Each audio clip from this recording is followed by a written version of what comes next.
Introvert ஒரு பையனோ ஒரு பொண்ணோ ஒரு தனியாகவே இருக்காங்க அப்படின்னா ஆக்சுவலி என்னடா இவன் தனியாகவே இருக்கான் யார்கிட்டையும் பேசவே மாட்றான் அப்படின்னு சொல்லி இவன் ஆட்டிடியூடு காட்டுறான் போல அப்படின்லாம் நினைக்காதீங்க. அவனுக்கு நீங்களாக வந்து பேசுனா பேசுவான், இல்லை அப்படின்னா அவன் வேலையை பார்த்துட்டு அவன் உண்டு அவன் வேலை உண்டு அப்படின்னு போயிட்டே இருப்பான். இதுக்கு பேர் திமிரு காட்டுறதோ ஆட்டிடியூடு காட்டுறதோ என்ன வேணால் சொல்லிக்கோங்க. பட் அப்படிலாம் எதுவுமே கிடையாது. ஓகேங்களா? நீங்கள் பேசலை அதனால தான் அவனும் பேசலை, நீங்கள் பேசுனீங்க அப்படின்னா அவனும் பேசுவான். உங்களை ஒரு கம்ஃபர்ட் ஜோனுக்குள்ளே கொண்டு வந்துட்டான் அப்படின்னா அவன் பேசுவான். ஓகேங்களா? இல்லை அப்படின்னா அவன் பேசவே மாட்டான், அமைதியாகவே தான் இருப்பான். ஆக்சுவலி அவனை போயிட்டு சீண்டிட்டோ நோண்டிட்டோ நிறைய பேர் அப்படி தான் பண்ணுறாங்க. ஸோ இந்த மாதிரி இன்ட்ரோவர்ட்டுக்கெலாம் பார்த்தீங்க அப்படின்னா ரொம்ப ஒரு மாதிரி சென்சிட்டிவான டைப்பாக தான் இருப்பாங்க இன்ட்ரோவர்ட்லாம் மேக்ஸிமம். ஓகேங்களா? நான் பார்த்த வரைக்கும். ஸோ அவங்களாம் பார்த்தீங்க அப்படின்னா சின்ன சின்ன விஷயத்துக்கு ஹர்ட் ஆகிற ஒரு பர்சன்ஸ். எதனா வேர்டு யூஸ் பண்ணிட்டா கூட தீயினால் சுட்ட புண் உள்ளாரும் ஆறாதே நாவினால் சுட்ட வடுன்னு ஒரு திருக்குறள் இருக்குல்ல, அந்த மாதிரி தான். ஒரு சின்ன வேர்டு அவங்கள ஹர்ட் பண்ணிடுச்சுனாலும் அந்த ஒரு விஷயத்தை பற்றி திங்க் பண்ணிட்டே இருப்பாங்க.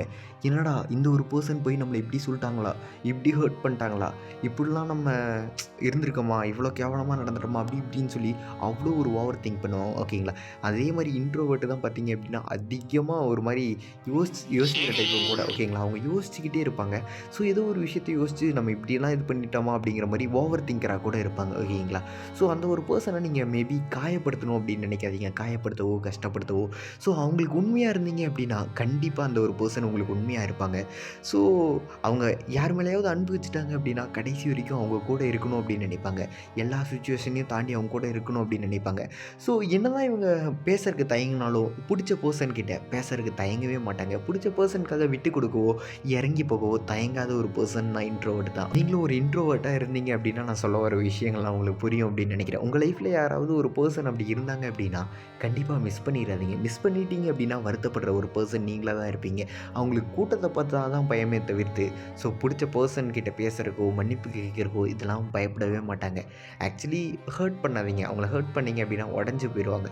ஸோ நீங்கள் பண்ணது ஒரு சின்ன ஒரு தப்பாக இருந்தாலும் கூட அவங்க பெருசாக எதுவும் வந்து சண்டை போடவோ ஈகோ காட்டவோ மூஞ்சி தூக்கவோ இது எதுவுமே பண்ண மாட்டாங்க. சைலண்ட்டாக தான் இருப்பாங்க. ஆனால் அவங்களுக்குள்ள ஒரு மனசுன்னு ஒன்று இருக்குல்ல, அது அவ்வளோ வலிக்கும். ஸோ யோசிச்சு பாருங்கள், வெளியில் சண்டை போட்டால் கூட மனசில் இருக்க பாரம் குறையும். மனசுக்குள்ளேயே வச்சுக்கிட்டே இருந்தாங்க அப்படின்னா அது ரொம்ப யோசிப்பாங்க. யோசித்து யோசித்து என்னடா என்னடா அப்படிங்கிற மாதிரி யோசிச்சு ஸோ ரொம்ப கஷ்டம். நான் சொல்ல வர விஷயம் புரிஞ்சிருக்கும் அப்படின்னு நினைக்கிறேன். உங்களோட லைஃப்பில் யாராவது ஒரு பர்சன் அப்படி இருந்தாங்க அப்படின்னா கண்டிப்பாக மிஸ் பண்ணிடாதீங்க.